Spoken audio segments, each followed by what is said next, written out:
Hi, everybody. Welcome to the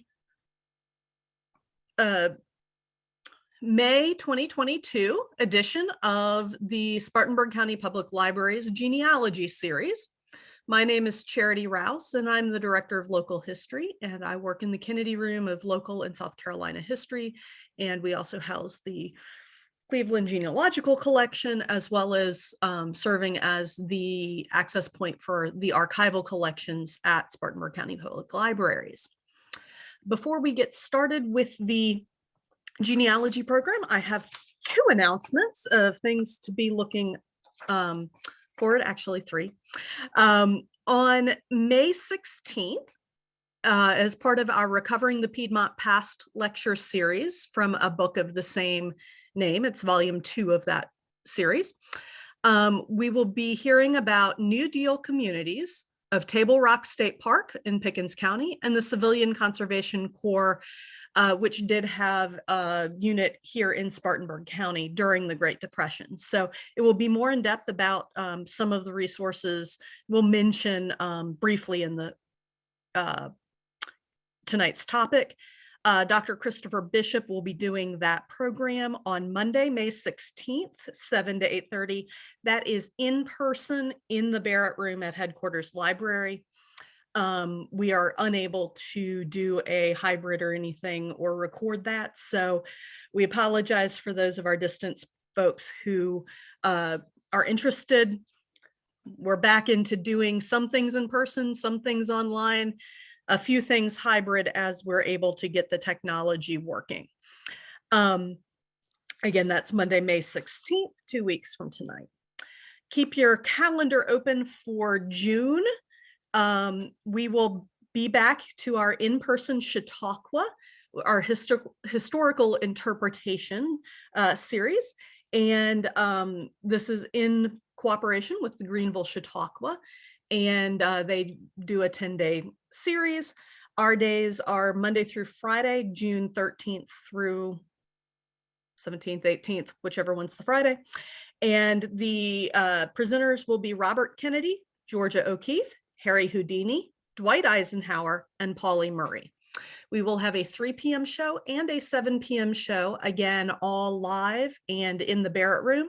We will be ticketing those events, so do keep an eye out on our calendar for links to get your tickets. And then our June monthly First Monday Genealogy series topic next month will be on DNA basics. A number of the primary DNA for genealogy providers have changed up, added new features, those types of things. So we'll be looking at what's new in the world of genealogy DNA services. But tonight we're going to focus on, this is really part 4 of our micro local resources that we did in January, February, and March. But these are specifically records created by and for the federal government. And so it's very exciting. And I have to say, the more I got into this, the more I realized I'm scratching the surface. So there are plenty more records out there that the government created that they keep on the national level, the federal level.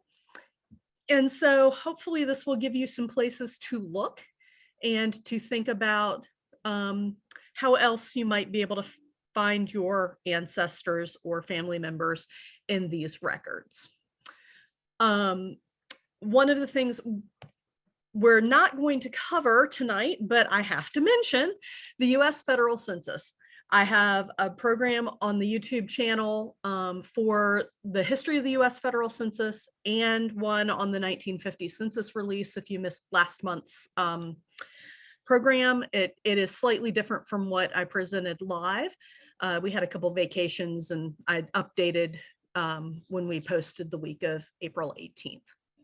We're also not going to talk about some other federal record sets, such as patents and those types of things, because I ran out of time and we only have, 45, 50 minutes plus questions, something like that. I may get a little long-winded, we'll see.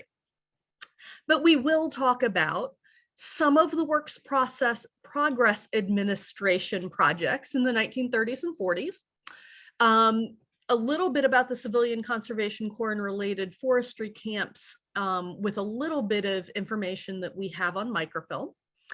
National Archives and Records Administration digital resources, including federal appointments to boards and positions, and then Library of Congress digital resources, and mention geological survey maps, which are a favorite of people coming into the Kennedy Room. So, what was the Works Progress Administration? It was part of the New Deal during the Great Depression, and there were a variety of federally funded projects to help keep food on the table for millions of people between 1935 and 1943. In the early years, it was also known as the Works Projects Administration. So you'll see it both ways, and WPA works for both versions. Now, one major part of the WPA built bridges, roads, public buildings, parks, and airports. The building pictured here is one of our WPA projects in Spartanburg. It is the American Legion building where Post 28 still operates out of. And it is at Duncan Park, which was also one of the parks built by these people in the CCC and other alphabet agencies, all under the New Deal and the WPA. But we are going to talk a little bit more about what was happening in the WPA Professional Projects Division, and specifically projects that were done by the Federal Writers Project, because those are the types of things that we use in research as genealogists. In addition to the Federal Writers Project, which we'll talk more about in just a moment, there were also the Federal Art Project, which did a lot of public murals, over 2,000 public murals around the country. And then the Federal Reserve actually has a large collection of the artwork produced for that. You can Google it, it's fascinating. The Federal Music Project, which paid composers to compose songs about what was going on in the country at that time, and also helped provide the basis for the folklife division at, is it Library of Congress? I think it's Library of Congress, and Smithsonian. But anyway, there are a lot of things that came out of that music project, including Lomax's recordings of spirituals and music of that time period, which captures some things that have gone away as people have died. And then there was also a Federal Theater Project, again, keeping artists from starving. All of these initiatives in the WPA were in large part to pay at least a subsistence wage to people for manual or intellectual labor so that they could at least put food on the table. This was not any way for anybody to get rich, but it kept the wolf from the door. It kept people from starving, and it gave people a reason to do the labor. And so it was a creative project that was very influential in helping at least, I don't think it ended the Great Depression in any way, shape, or form, but it at least gave people a way to survive the Great Depression in the 30s and into the early 40s. Now, some local projects that were done by the Federal Writers Project include the book, A History of Spartanburg County, which we'll look at, a tombstone inventory, a church archive inventory, a school building inventory, which we hit on briefly, I believe, in the February program, and then the Slave Narrative Project. So at the left of the screen, you have a picture of the cover of the History of Spartanburg County and part of the initial notes, typewritten manuscript for it. This was written by Frond Kennedy. The research was done by many WPA workers in the Spartanburg office of the South Carolina Writers Project, but she did the writing. And also mentions the members of the Spartanburg branch of the American Association of University Women, as they provided the publishing funding for this volume. Many projects in the Writers Project assignments ended up as research notes and not final projects that were ever produced, because the funding for the project took priority of funding the people to do the job and not the publishing of the final product.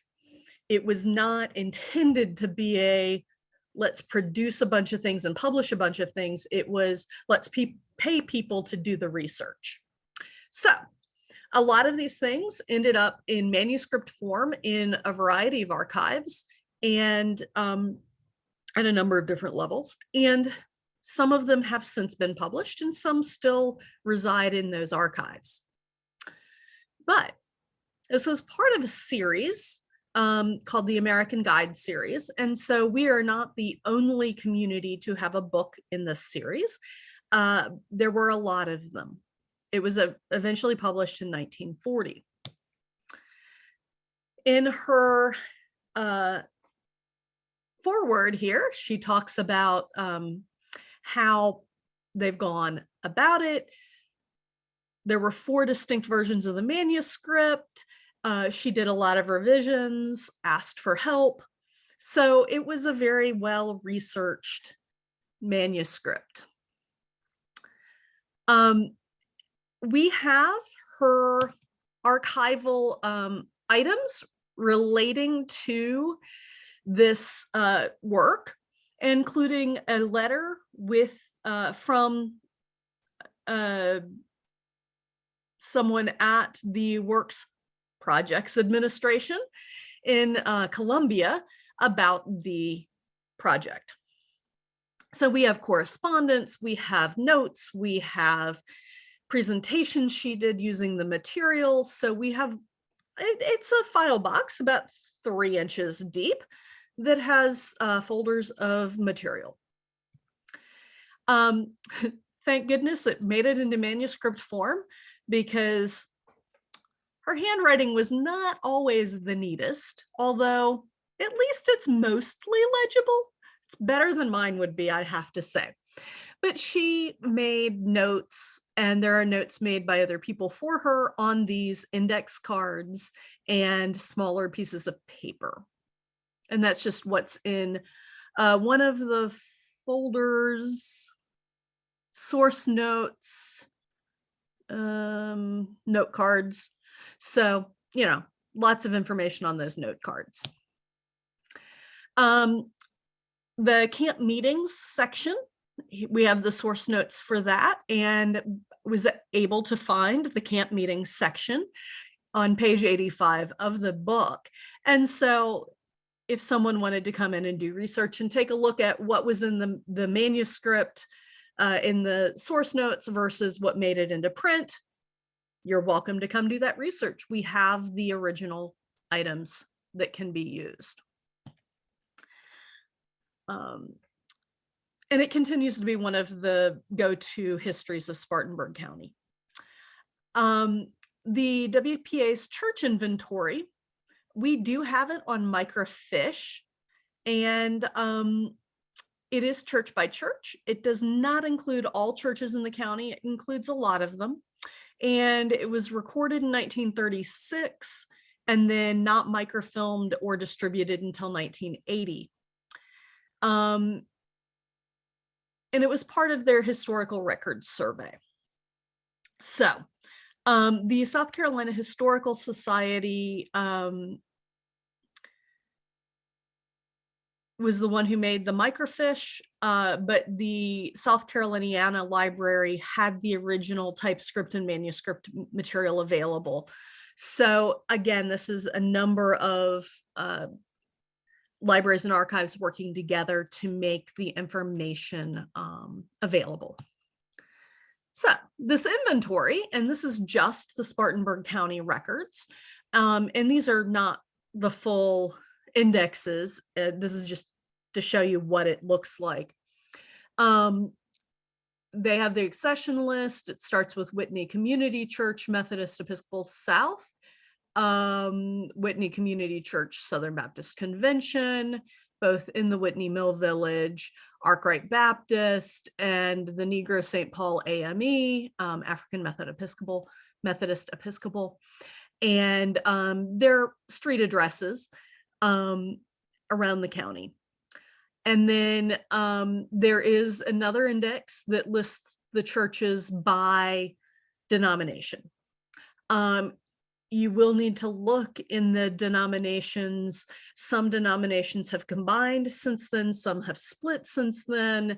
So, and churches have changed names since 1936. So just know you may have to do a little bit of forensic church searching on some of the churches to see if they're actually there. And you'll see association or presbytery or conference or district named where appropriate for those organizations. And please remember that if you're researching churches, you may find information on that association, presbytery, conference, district, etc. level, as well as at the local level and at the archive for the region or the National Archive for that denomination, depending on how they are structured. So in the church inventory, they did film the random notes in handwritten form that were part of the collection. And these were notes taken from various books about churches that they were doing research in. This one is citing the Life and Times of Reverend John G. Landrum. So, and then there are notes about where records are kept. This note here at the bottom right says that the yearbook and directory of the Whitney Charge, quarterly conference minutes, 1921. So, you know, the 20s and 30s are 6 volumes, and they are in the parsonage, which is not always the safest place to keep something, but I digress. Each church gets a form filled in. And so this is for Whitney Community Church of the Methodist Episcopal South and in the Whitney Mill Village. And it gives, as best as they know, date of formation in 1888 or 89. That there are no lapses, previous buildings. The current building was dedicated in 1910. It was rebuilt in 1908. So you get some information about the church. And then you also get a typed synopsis of things. And sometimes you get one, the one on the left is the full typed, more final. And then the one on the right is about, I think it's about the Baptist Community Church. This is one of those issues where if you call both Whitney Community Church MES and Whitney Community Church SBC, come on, confuse the world. So, but you will find information in this. Actually, these are both about the Methodists. So, the tombstone inventory is statewide. It is no way, shape, or form comprehensive, but it compiles some cemeteries and stones that are no longer there, that are no longer available. And it does have lists of cemeteries by county with locations for some counties, not all. Spartanburg is not one of them. And an alphabetical list of cemeteries, and then an alphabetical filming of note cards which tell the name in the cemetery. And Spartanburg, it lists Magnolia and Oakwood. These cards were transcribed by members of the local South Carolina Genealogical Society, but under the auspices of WPA. And the microfilming was done in 1981. So they have the listing of cemeteries with just the names of them, what county they're in, what their names are. And you see Oakwood and Magnolia Cemetery in Spartanburg down here in Spartanburg County. And then, so it goes from Abbeville to York County, and there are at least some cemeteries in each. Dillon County, simply because that's where I've got family, and it was one of the ones that had a little bit more of a list of where the cemeteries were. It lists out the cemeteries that were inventoried in Dillon County, the name of the cemetery and the location of the cemetery, how many typed pages. I have family in Sweat Swamp, Dothan, Buck Swamp, and probably in the Rogers Cemetery, maybe in the Harley Cemetery. But it's helpful to know that these inventories do exist, because some of the stones in those cemeteries, especially Sweat Swamp and Buck Swamp, are no longer in existence, and they might have been readable in the 1930s and 40s. So this is a screenshot of one of the pages, and it's Rothrock through Rouse. And you'll see here some of the handwriting's better than others, as is usual. And you'll see there's a Blanche Cooksey Rouse with her dates, Fairfax Cemetery, Allendale County. And it gives a plot for them. You get Pittsburgh Rouse, that would be Fitzhugh Rouse. Oops, I'm not sure what I touched, sorry. Fitzhugh Rouse in Magnolia Cemetery in Dillon County in Latta. And James Rouse, who is in, again, Allendale County. The ones in Allendale County are no known relation to me, but Fitzhugh is my great-grandfather.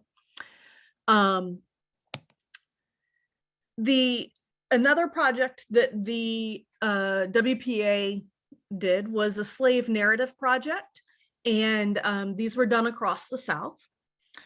So you can at least get firsthand accounts by those who were born into slavery. Most of these were very old people by the time they were doing these interviews in the 1930s into the 1940s. And there is a dynamic that we do have to be aware of. The interviewers were primarily white, and there are instances where the former enslaved may have censored their responses to the questions. There were also times when the person asking the question didn't understand what was being said, and the transcript may or may not be completely accurate, but it's the best shot we have at getting those firsthand accounts. So some of this is a little more positive than it might have been had the former enslaved been being completely and bluntly honest about the conditions that they grew up in. These are housed online at the Library of Congress. We do have printed volumes for South Carolina in the Kennedy Room, and we have one volume that is Union, Cherokee, and Spartanburg counties. They're a double handful of narratives for people who were associated with those counties. But these are typewritten from the transcripts, and this is just something, the beginning of one of the volumes, volume 14, South Carolina Part 3, surnames Jackson to Quattlebaum.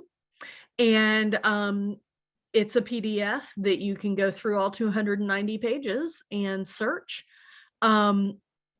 You can also download the PDF and search through for specific names if you want.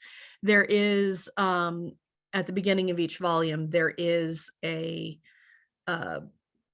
table of contents with the names of people and I believe the counties or locations that they were part of. These can be fascinating reading. They are not easy reading. Just be aware. So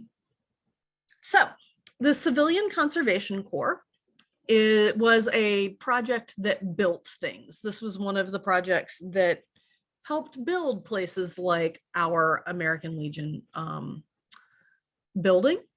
And these cards are from a microfilm from record set AD 570, personnel data cards from the National Archives. And state of South Carolina may also have copies of these. And this particular set, you'll see we've got Talmadge Scott Bridges from Spartanburg, Route 1, Cowpen, South Carolina. Irene Bridges is his sister. So you do get who is kind of the next of kin, who the pay is going to, basically. And then what camp they were stationed at. So he was at SCS 10 in Rock Hill. And that was assigned on October 1st of 1940. There's no change of allotee, no transfer, and no discharge. Although some of these, it really looked like the discharge and transfer information had been written in pencil, and it did not reproduce well.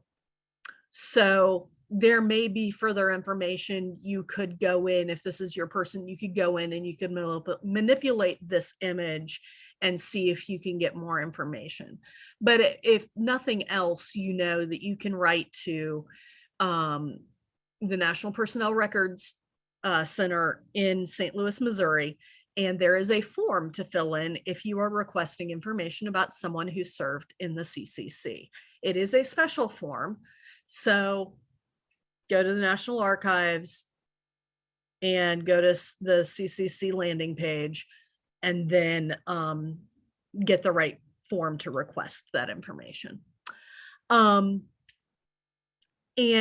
some of these went to different places. So this Hayward Briggs was stationed in Spartanburg as of October 21st, 1941, and it was no discharge received, letter from District B. So there's more to look at in that. There was, this one was SCF5 in Union. This one was at Goldville. So there are different places that they were assigned. No matter what county they were from, they were not always assigned in their home county. But some of these were local. Here in Spartanburg, from Cowpens, assigned in Spartanburg, assigned to Gaffney. Now this one from Valley Falls, South Carolina, was assigned to company 6448 in Seaside, Oregon. He got to travel. And this one was in Greenville from Greer. And that one, you can see he was discharged later in September of 37, and a note there. And on these, you can see there's some writing there, but you're going to have to do some manipulation to the images to get it a little bit more clear. So on this page, I tried to do the enhancement, and I got a little bit of information. So on these cards, you see that James Kirby here was accepted at camp, and it was SCS 9 in Gaffney. So it was a forestry camp. And this one has a discharge from Winsboro. And this one was discharged. And so this one, Frank Kirby went to forestry camp at the Tennessee Valley Authority Camp 27 in Tazewell, Tennessee. So there are a number of places they could have gone at various levels. Tennessee Valley Authority was helping with a lot of dams and things like that. Forestry camps, a lot of these projects were to build up what are now state parks, national parks, the Skyline Drive, Blue Ridge Parkway, had some of that information as well.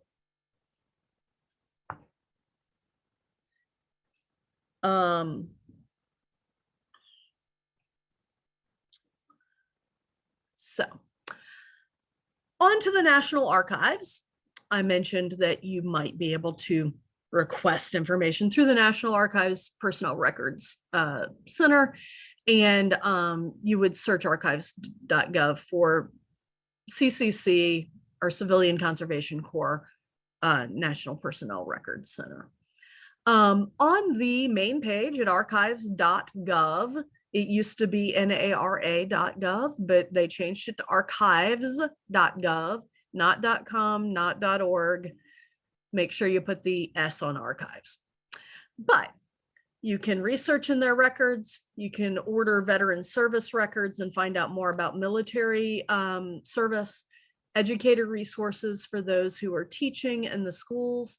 You can plan a trip to the museum, one of the presidential libraries, conduct research. They are starting to be open by appointment now, so check for the specific location. And then America's Founding Documents. I would be remiss if I did not mention this new little spot here at the bottom left. If you want to research the 1950 census, this is one of the places you can do that. And the current archivist of the United States, David Ferrario, never can pronounce that correctly, sorry, David, has retired, and they will be announcing a new archivist in the not too distant future.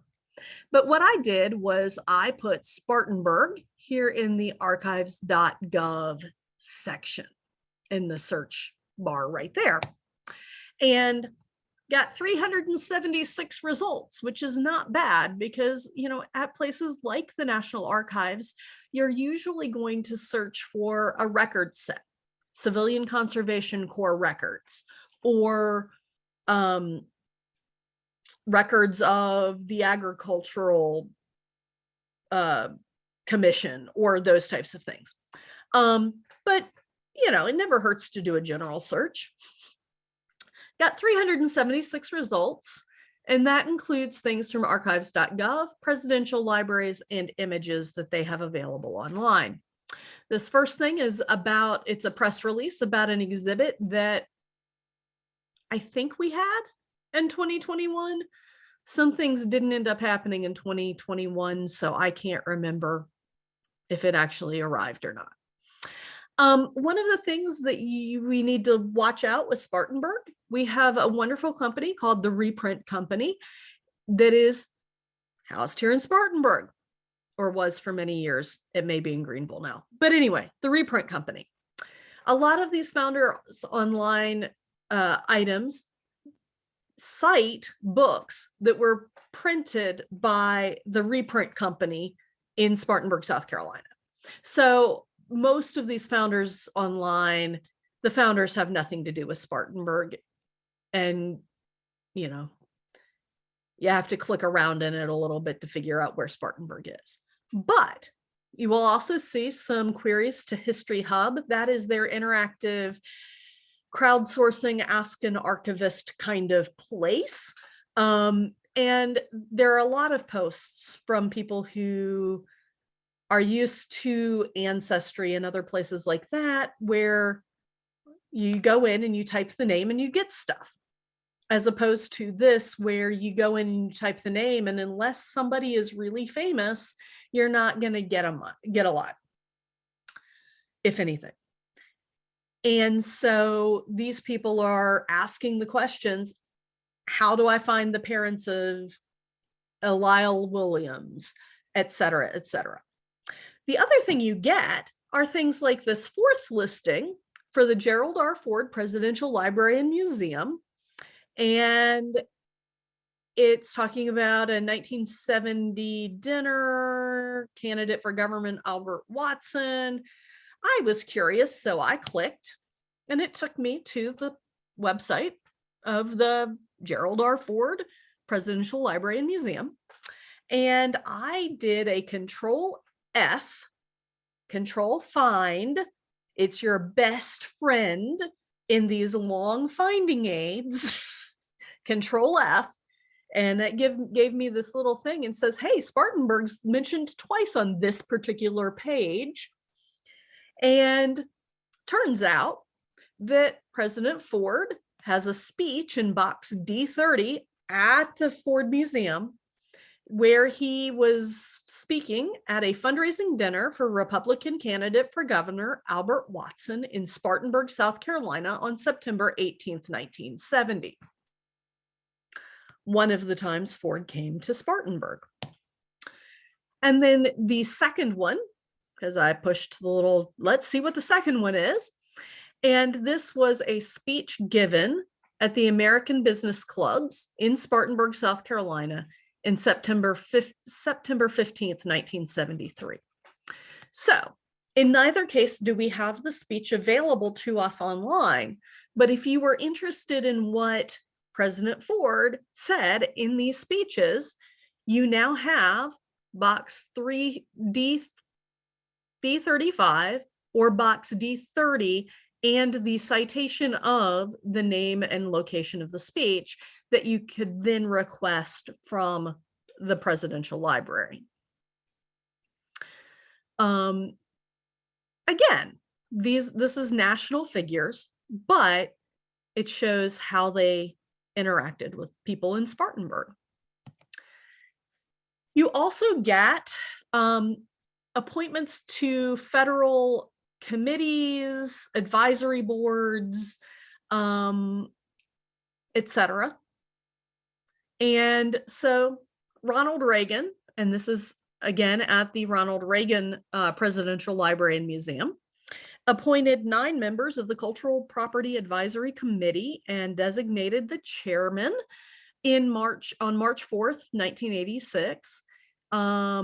And it was a term of 2 years. These are all reappointments. If I had dug any, I could have dug further for the name of this person and found more instances. But this is the top part of the announcement. And the second one here, James G. Crowley III of South Carolina has been a private art dealer and consultant since 1976. He graduated from the University of South Carolina, has a BS in 1971. He is married, has 4 children, resides in Spartanburg, South Carolina. Born August 28th, 1949 in Spartanburg. Now, thus this said, if you go into public office or serve on these national level committees, be prepared to have information about you out there and saved. because if the president is appointing you and the president, they say in the bio, when you were born, it's going to be there in the public record for a very long time. But it's a very interesting little thing, and it is fun to know that various people of our community have served on the national level for a variety of reasons. And so this press release was released on March 4th, 1986. The Obama administration also had a notice in their record for Spartanburg. And you'll notice this is pulled from their website. So it's a website that's no longer active. And so all we have are these screenshots, basically, of the website. And there are people who are paid to keep the record of what was published on that site as part of the National Archives duties. There is a notation that this is frozen in time, the website is no longer update, and external website links and some internal pages may not work because, it happens. Stuff moves around on the web. It's not static. If you find it today, save it. Don't just, I'll find it again tomorrow, because you might not. But this was a notice in August of 2016 that the first Clean Energy Savings for All Summit highlighted the Arkwright Solar Farm as a crowning achievement for the revitalization efforts in Spartanburg, South Carolina. And so talking about clean energy. So we get into the national news for a number of reasons. And so that is just interesting. So again, at the National Archives at archives.gov, you may be able to find your person. Also on the National Archives website, you can search for specific record sets, things like military records, although not personnel records, but especially 18th, 17th, and 18th century, you'll get like records of Washington, President Washington and his aides writing back and forth in some things. And a lot of this founding father documents have been digitized and are available online. The more modern you get, appointments and things you're going to get online, things like military service and stuff. There's a 62-year privacy restriction for a lot of things for the personnel stuff. Although some World War I and World War II records are now becoming available online. So, they're doing what they can, but it's a lot of records. But if someone in your family was an inventor and did patents, there are entire parts of NARA's website that have to do with patents. There are parts of the website if you had someone in the family who was a career civil servant, that you may be able to find more about what they did or documents they worked with or things like that. So it can be a fun research hole, but just know you're going to have to look for the part of the government first and then drill down, because searching from that main search box for a surname might not get you anywhere close to your person with that surname. Exception is if you're researching a president. So the Library of Congress is another federal entity that has a lot of stuff for us to look at and to understand and learn from. So again, there is a search box here at the top. I do recommend doing the pull down and not doing everything, because you're gonna get just a splat. You're not gonna get precise.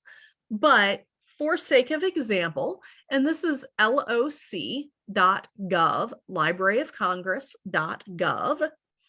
And you'll see here below the slider on their site, They do have the library catalog for their physical items, digital collections, which can be searched independently, help for researchers, help for people who just want to visit the museum part of Library of Congress.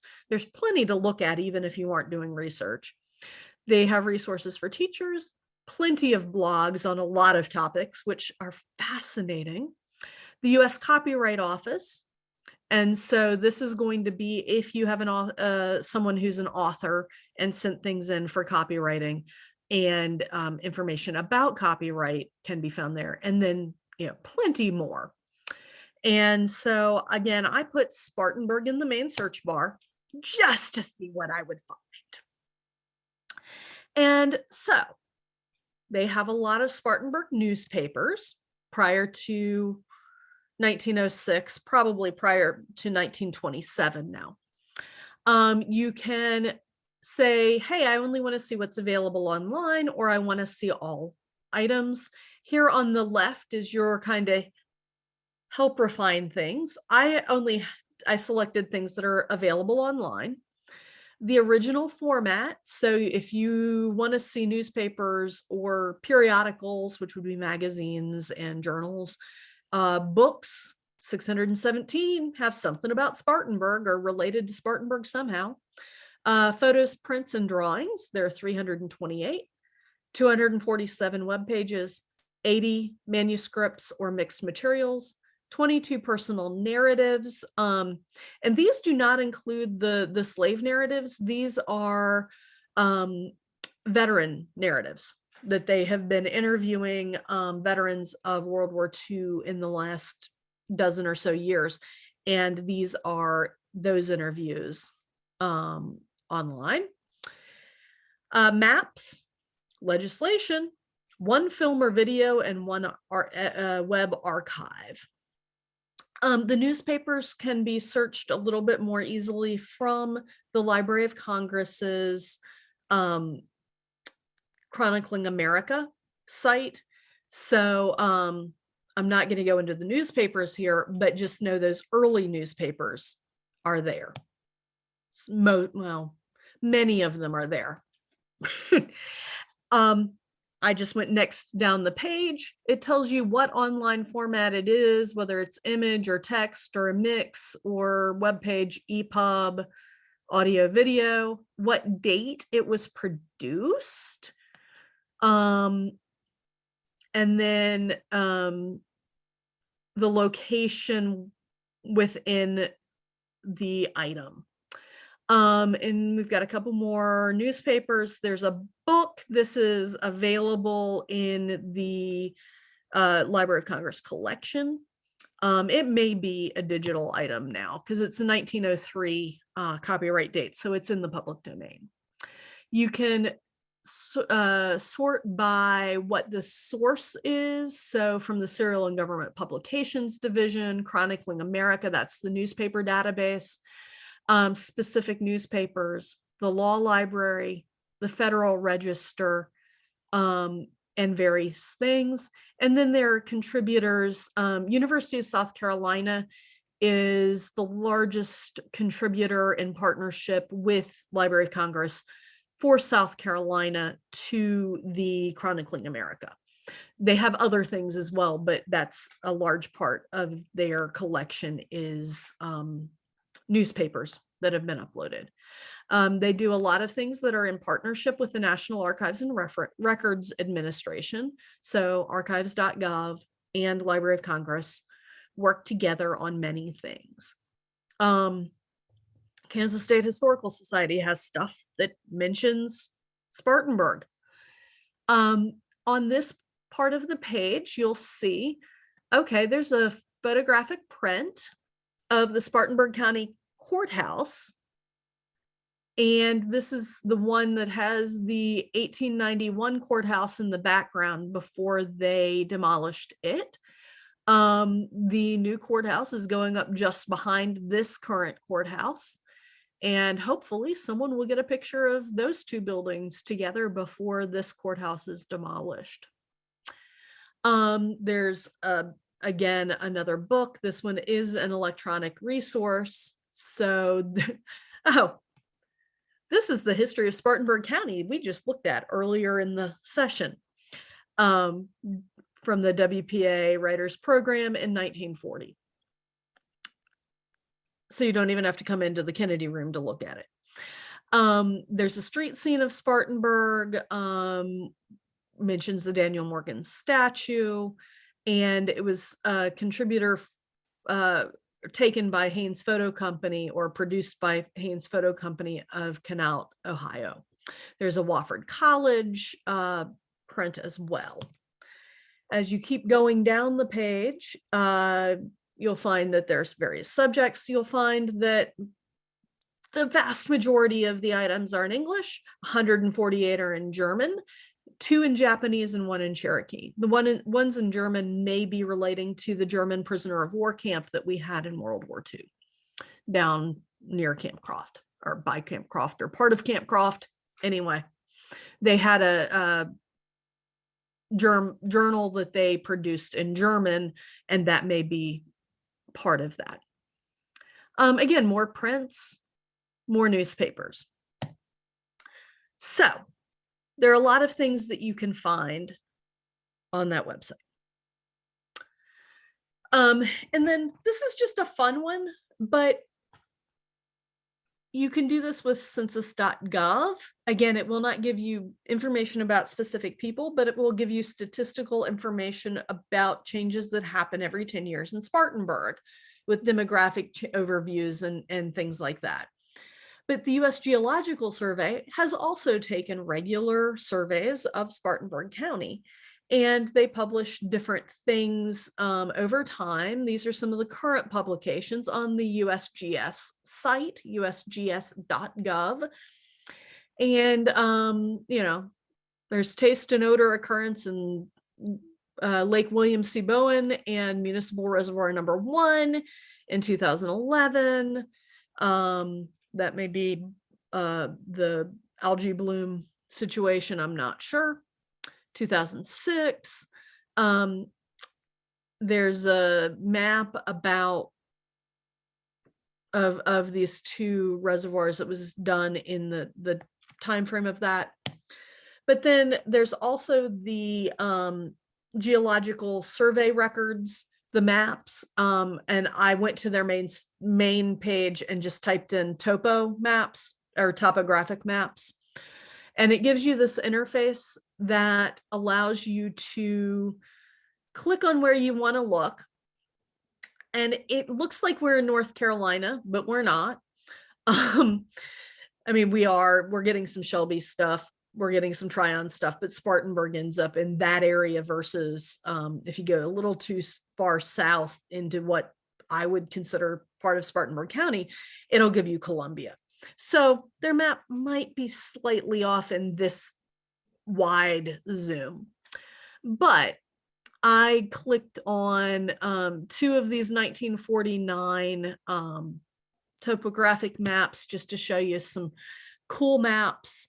And the one on the left is a Department of the Interior topographic map, and the other is Department of the Army. So, and we have copies of these in the Kennedy room.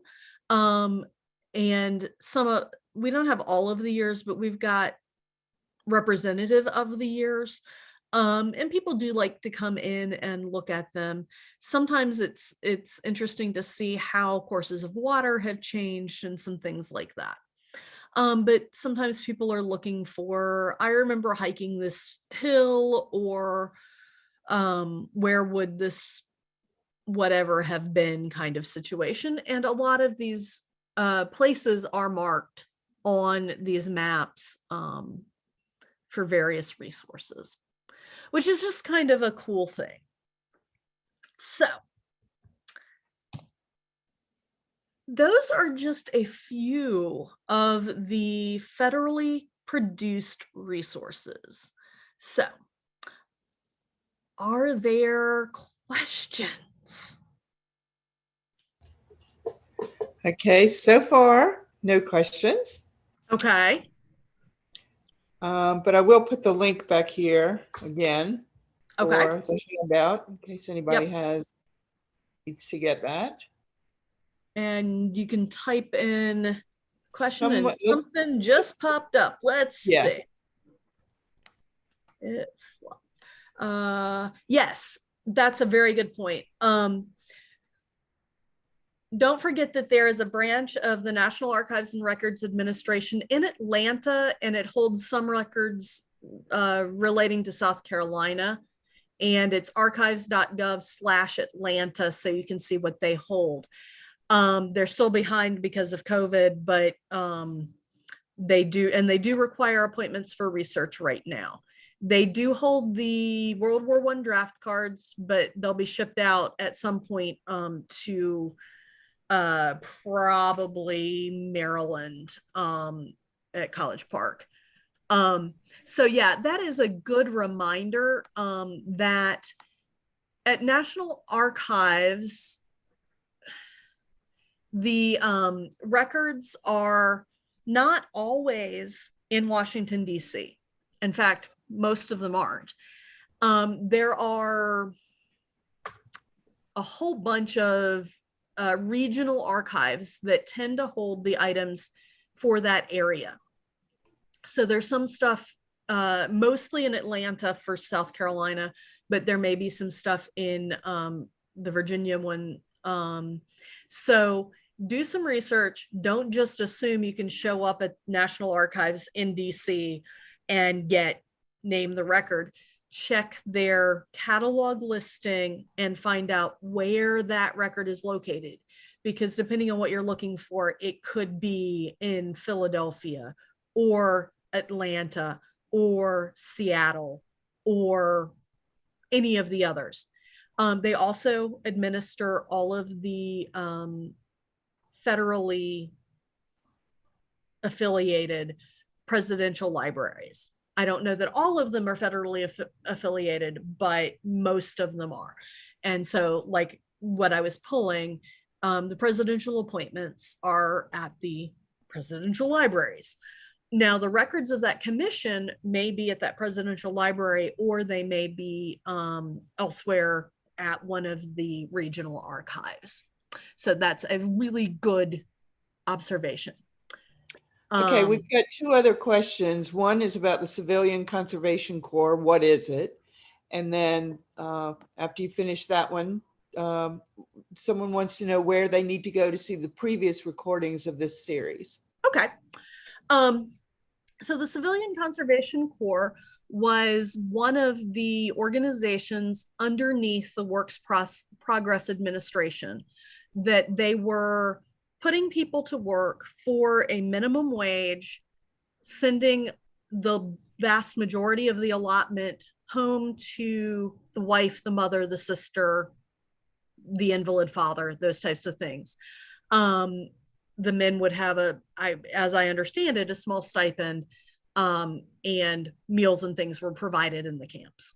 So it was a work corps during the Great Depression in the 1930s and early 40s that was basically to keep people from starving, but also to provide infrastructure for various parts of the country. So dams were built, state parks were built, places like the Blue Ridge Parkway and Skyline Drive, infrastructure there, some of the lodges, some of the stone walls were built there. One of my great uncles, my grandfather's older brother, served in the Youth Workers Association, which was like CCC Junior, and helped build some of the stone walls, retaining walls along the Skyline Drive. And so I remember driving along the Skyline Drive in Virginia with my grandparents, and Granddaddy pointing out, my brother helped build that. Now, at this point in my life, could I tell you which walls? Not a chance. Will I be contacting St. Louis once they're out from under the last couple of years of requests when they were closed? Yes, I will be asking for Uncle Lewis's information just to find out more about what he did.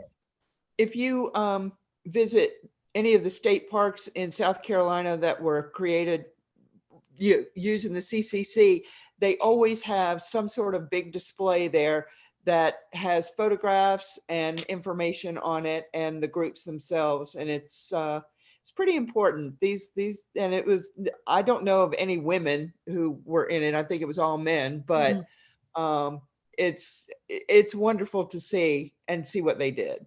So visit your state park. The Civilian Conservation Corps did have a women's component.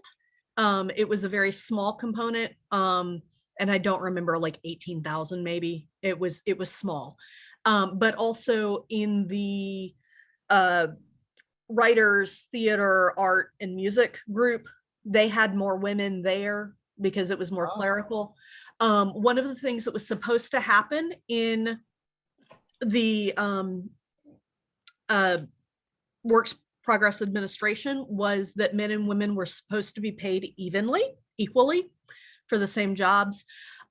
They were by and large, but the women were also by and large given the low paying clerical stuff as opposed to the higher paying administration.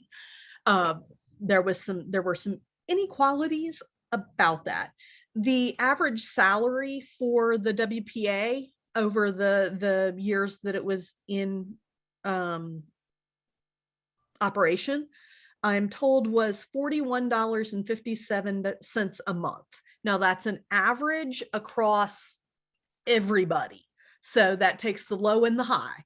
Not everybody got $41.57 a month, but and I didn't have time today to find out how much that is in today's dollars. But again, it was not intended to make anyone wealthy. It was intended to feed your family and at least keep you in a house. Yeah. So it was very minimal. And then Joellen wanted to know, and it's a good reminder for everybody, where they can go to see previous recordings. Awesome. Yes. There are a couple ways to get there. If you go to YouTube and just type in Spartanburg County Public Libraries, or if you go to spartanburglibraries.org, our website, it's on the screen now, and click the little YouTube icon, it will take you to the Spartanburg County Public Libraries YouTube page, and you'll get all of the story times and teen stuff and craft projects and all of that.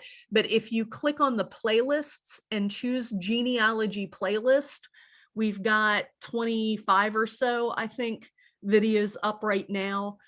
Some of them are from this series, and some of them are my colleague Kristen Bennett, who does a Genealogy on the Go series, which are 10 to 15 minute short little tutorials on various things. There are 2 on familysearch.org, and they are kind of part 1 and part 2, and the titles didn't quite make it as clear as we might wish, but they're up there. And yep.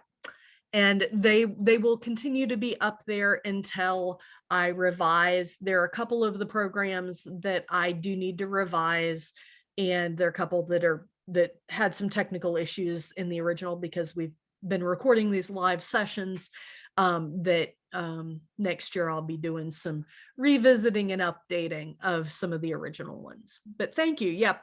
And they're all out there. They're all free. And if the handouts that are usually linked in the description, you may have to click see more to find the handout on the YouTube page. If the handout link is broken because it's expired, just email us at kroom@infodepot.org. Again, that is also on the screen, and we can send you the link to that handout if you're interested. But yeah, thank you. And that's it for the questions that I can see. Yep. And tonight's handout link is in the chat, so hopefully everybody has found it now. And yeah, are there other questions? This was a fun topic, and I wish I had had time to do more, but at least it gives you some places to start looking and find more information and find things out. If you're in the Spartanburg area, please feel free to come by the Spartanburg Library to the Kennedy Room and do some research or look at our microfilm and fish collection. And we're glad that you're along for the ride. June will be our final presentation for this series. July, August, September. Keep an eye out on the calendar, and we'll try to get an email out to those who have attended previous sessions. And but those are usually a little bit less programming for us, because Chautauqua was exhausting. It's great, but it's exhausting. And then the series will start up again in October, first Monday starting in October. And we will continue to have an online component for the genealogy series. And next fall, we will have figured out how to add the in-person back for those who are local. So just know we are committed to serving both of those communities, and we are glad you have found us and have continued to find something worth learning in this series. Thanks again. Have a great month, and we'll see you next month for DNA. Okay, I'm going to stop recording right here.